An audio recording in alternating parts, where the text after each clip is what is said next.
पाकिस्तान और ऑस्ट्रेलिया के test series का शेड्यूल जारी कर दिया गया है। हम आपको सभी कुछ बताएंगे इसी वीडियो में, तो वीडियो को पूरा वॉच करें, चैनल को लाइक करें, सब्सक्राइब कर दें और साथ ही बेल के आइकन को भी दबा दें। चलिए दोस्तों, तो वीडियो को शुरू करते हैं।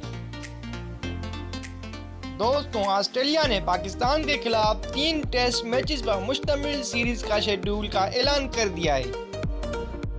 ऑस्ट्रेलियाई क्रिकेट बोर्ड ACB की जानिब से जारी करदा ऐलान में कहा गया है कि ग्रीन चार्ट के दौरान ऑस्ट्रेलिया में मेजबान टीम के खिलाफ 3 टेस्ट मैचेस खेलेगी। ये सीरीज बेनू कादिर ट्रॉफी के नाम से खेली जाएगी, जो कि ICC वर्ल्ड टेस्ट चैंपियनशिप का हिस्सा होगी। दोनों टीमों के दरमियान सीरीज का पहला test match Perth cricket stadium में 14 से 18 दिसंबर तक खेला जाएगा। दूसरा टेस्ट 26 से 30 दिसंबर मेलबर्न, जबकि आखिरी टेस्ट मैच 3 से 7 जनवरी 2024 तक तारीखी सिडनी क्रिकेट ग्राउंड में खेला जाएगा। दोस्तों, बाबर आजम का ऑस्ट्रेलिया का तीसरा टूर होगा। इससे कबल वो दिसंबर 2016 में मिसबाहुल हक और नवंबर 2019 में अजहर अली की क़यादत में ऑस्ट्रेलिया में टेस्ट खेल चुके हैं।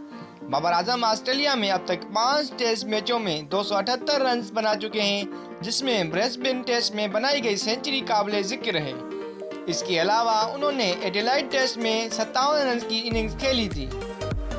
दोस्तों, ऑस्ट्रेलिया और पाकिस्तान के स्पिनर्स रिची बेनो और अब्दुल कादिर के नाम से बेनू कादिर ट्रॉफी का आगाज 2022 में हुआ था, जब ऑस्ट्रेलियाई टीम ने 16 साल के वक्फे के बाद पाकिस्तान का दौरा किया था और टेस्ट सीरीज पैट कमिंस की क़यादत में 1-0 से जीती थी।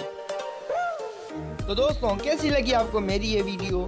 अगर अच्छी लगी तो चैनल को लाइक करें, सब्सक्राइब करें और साथ ही बेल के आइकन को भी दबाएं। चलिए दोस्तों, तो मिलते हैं अगली वीडियो में एक नई अपडेट के साथ।